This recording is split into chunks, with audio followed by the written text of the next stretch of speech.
Hey guys, this is going to be a short guide on what I am currently buying on the auction house during the pre-patch of the Burning Crusade on the Night Slayer server. So, why should you listen to me? Who even is this guy? I know you're asking yourself. Well, first, this aspect of the game is the game to me. This is what I do. This is how I play the game. WoW is just an economy simulator to me. I rarely even leave the capital cities, and I don't have a max level character. I am the guy you want to be listening to for advice on how to play the economic situation in World of Warcraft, because this is how I play the game. This is what I've specialized in. Second, I have been fairly successful during my classic adventure, managing to gold cap 2 characters in addition to many other investments while often playing less than 10 hours a week. You aren't being given advice from just anyone, but from one of the wealthiest people on the server with a tremendous amount of experience. That being said, I am wrong all the time. Nothing I talk about is a guaranteed win.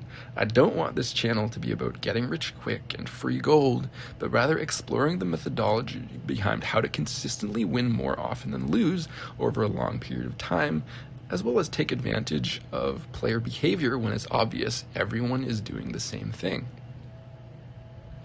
Losing is a part of the game.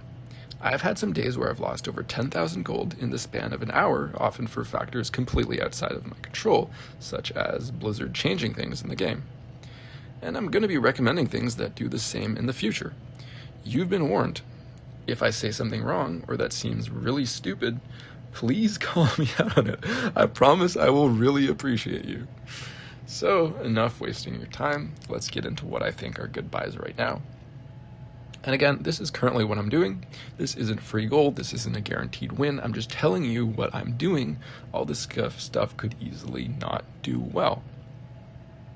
So let's get right into it. First, we have the herbs. And these are Fire Bloom for under 20 silver, and Purple Lotus and Golden Sansam for under 10 silver. And these are pretty common knowledge to most people, I think. These herbs are used in core raids consumables for the entirety of TBC. Demand will likely be extremely high for them with all these players coming back to play.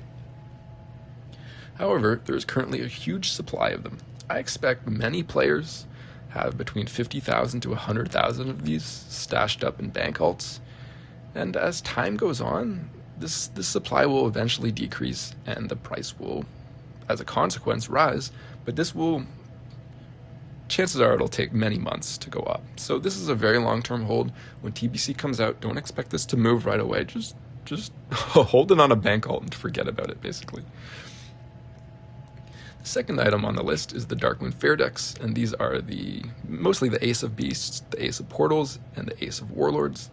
The Ace of Beasts is still used by priests, though perhaps not the best trinket since most priests will want healing in their trinket slot, but between 250 to 350 gold, I think it's a bit too cheap for what it gives, and I'm buying a few here and there whenever they get too cheap.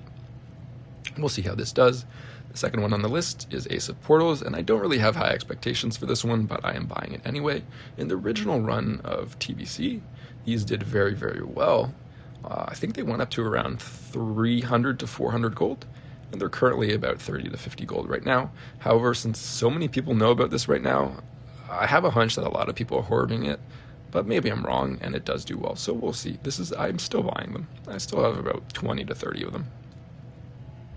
The final one on the list for in the Darkmoon Faire decks, is the Ace of Warlords.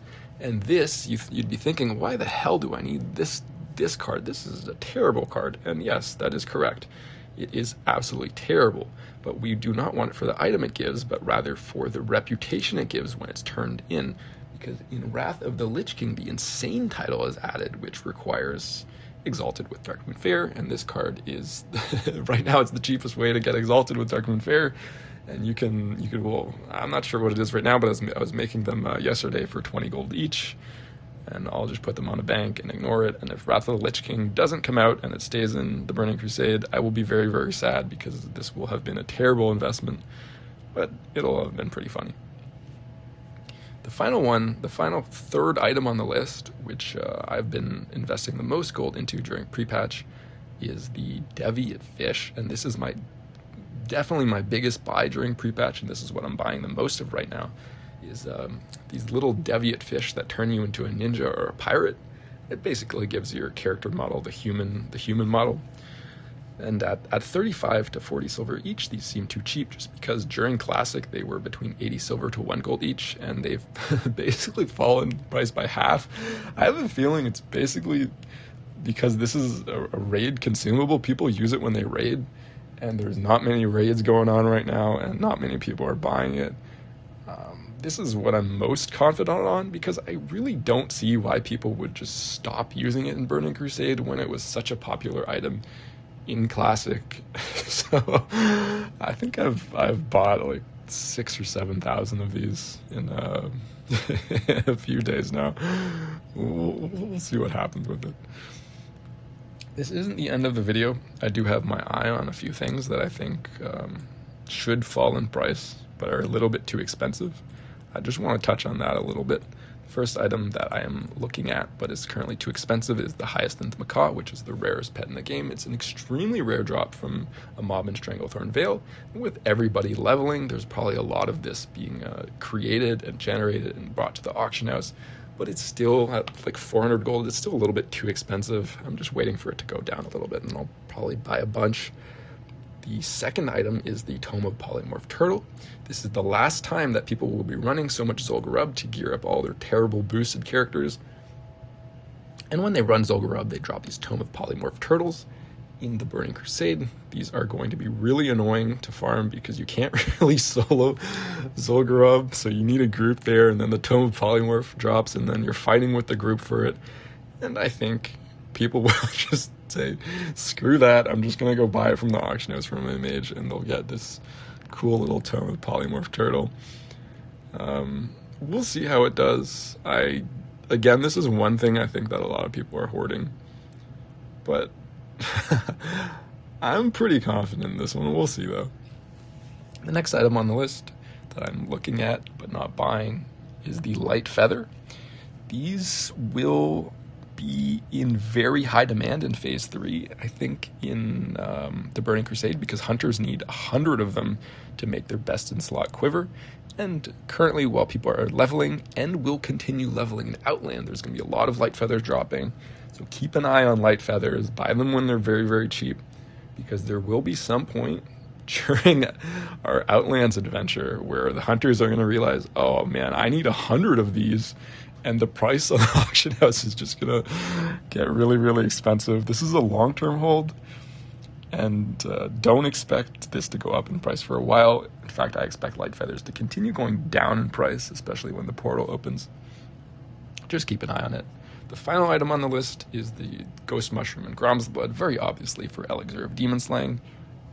This is, again, something I expect to keep going down in price, as it's not really used for a while into TBC. Especially when people are leveling in the Outlands, and expect them to forget about it, because you don't really need it right away, except for maybe Prince in Karazhan, which not many people will even care about. But once Black Temple opens, this will be a very hot item. Yeah, keep an eye on it. Anyway, thanks for listening. I'll see you guys next time.